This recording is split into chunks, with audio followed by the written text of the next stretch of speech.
अस्सलामुअलैकुम। इस कहानी की शुरुआत तब हुई जब वीरान अटलांटिक ओशन के बीचों बीच एक ब्रिटिश मर्चेंट शिप गुजर रही थी। उसके कैप्टन का ध्यान एक दूसरी खड़ी शिप पर जाता है जो ना ही आगे बढ़ रही थी और ना ही उनके सिग्नल्स का जवाब दे रही थी। करीब जाने पर मालूम हुआ कि ये शिप वीरान समंदर में अकेली सिर्फ लहरों के साथ खड़ी है। हैरानी की बात तो ये थी कि शिप के अंदर क्रू का सारा सामान मौजूद था, लेकिन क्रू मौजूद नहीं थे, जो बिना किसी निशान के यहाँ से गायब हो चुके थे। लेकिन ऐसा क्या हुआ, जानेंगे आज की इस वीडियो में। अगर आप हमारी चैनल पर नए हैं तो हमारी चैनल को सब्सक्राइब कीजिए और बेल आइकॉन दबाइए ताकि हमारे आने वाली जो भी वीडियो है वो आप तक पहुंचे सबसे पहले। तो चलिए शुरू करते हैं आज की इस वीडियो को। ये है मैरी क्लस्टे की वो दास्तान जिसने हिस्टोरियंस को पिछले 150 सालों से इस सोच में छोड़ दिया है। वो राज जिसे समंदर के अलावा और कोई नहीं जानता।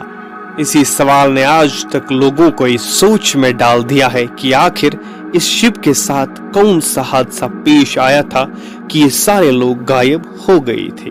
ये शिप 1861 में कनाडा में तैयार की गई थी और उस वक्त उसका नाम अमेज़न रखा गया था। अपने सफर के दौरान ये कई छोटे मोटे हादसों का शिकार हुई थी। यही वजह था कि ये हादसों के चलते काफी मशहूर थी, लेकिन अभी तक इसके साथ कोई बड़ा हादसा पेश नहीं आया था। कई सालों बाद इसका नाम बदलकर मैरी क्लस्टे रखा गया। न्यूयॉर्क 7 नवंबर 1872 ये शिप साहिल पर खड़ी थी और इसमें सामान लोड किया जा रहा था। इस शिप को न्यूयॉर्क से इटली के शहर जनोया तक पहुंचना था। इस शिप में टोटल 10 लोग थे। सफर के शुरुआत में शिप में किसी किस्म का भी मसला नहीं था और वो आसानी से सफर पर रवाना होती है। ये सफर करीब 7500 किलोमीटर लंबा था और नॉर्मली उस दौर में इतना बड़ा सफर करने में कई दिन नहीं बल्कि कई हफ्ते लगते थे। इस शिप को न्यूयॉर्क से निकलते 3 हफ्ते गुजर चुके थे, लेकिन इतने वक्त के बाद भी इस शिप का कोई अता पता नहीं था। यहाँ तक कि न्यूयॉर्क से निकलने वाली दूसरी शिप्स जनोआ तक पहुंच गई, लेकिन ये शिप अभी भी कई गुम थी। अब लोग ये सोच रहे थे कि आखिर ये शिप इतने हफ्ते गुजरने के बाद भी जनोआ तक क्यों नहीं पहुंची। इसके 10 दिन बाद एक दूसरी शिप इसी रूट से होते हुए जिब्राल्टर तक जानी थी। ये शिप 4 दिसंबर को असोर्स लैंड के करीब पहुंचती है। वहां कैप्टन को दूर समंदर में एक शिप दिखाई देती है। कैप्टन ने नोटिस किया कि वो शिप एक जगह ही खड़ी है, न आगे बढ़ रही है न पीछे जा रही है।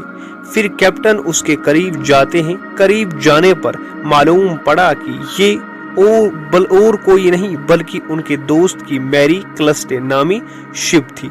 जब वो शिप के अंदर दाखिल हुए तो वो ये देखकर हैरान हुए कि शिप पर कोई भी मौजूद नहीं था। क्रू मेंबर्स का सारा सामान मौजूद था, लेकिन क्रू मेंबर्स गायब थे। 10 लोगों के साथ जब ये शिप निकली थी, लेकिन आज उस शिप में कोई भी इंसान मौजूद नहीं था। आखिर समंदर के बीचों बीच ये लोग गायब कहाँ हो गए। फिर लाइफ बोट्स को ढूंढा गया, लेकिन लाइफ बोट्स नहीं मिली। जब ये नहीं मिली तो उन्होंने सोचा कि शायद इसमें कोई हादसा पेश आया था और इसी वजह से वो यहाँ से लाइफ बोट्स में बैठकर भाग गए। लेकिन बाद में जब इन्वेस्टिगेशन की गई तो ऐसा कोई हादसा मालूम नहीं हुआ कि जिसकी वजह से लगे कि ऐसा हादसा पेश आया था और इसी वजह से वो लोग लाइफ बोट्स में भागे होंगे। लेकिन थोरीज की माने तो लोगों ने कहा कि शायद कोई हादसा जरूर पेश आया था जिसकी वजह से उन्हें लाइफ बोट्स में भागना पड़ा। लेकिन इन्वेस्टिगेशन की माने तो ऐसी एक भी थ्योरी पर यकीन नहीं होता कि ऐसा हुआ होगा। तो आज की वीडियो में बस इतना ही। उम्मीद करता हूं कि आपको हमारे वीडियोस पसंद आते होंगे और हमारे आज की ये वीडियो भी पसंद आई होगी। तो ऐसी वीडियोस को देखने के लिए हमारे चैनल को सब्सक्राइब कीजिए और बेल आइकॉन दबाइए ताकि हमारे आने वाली जो भी वीडियो है वो आप तक पहुंचे सबसे पहले। تو اگلے ویڈیو تک کے لیے خدا حافظ.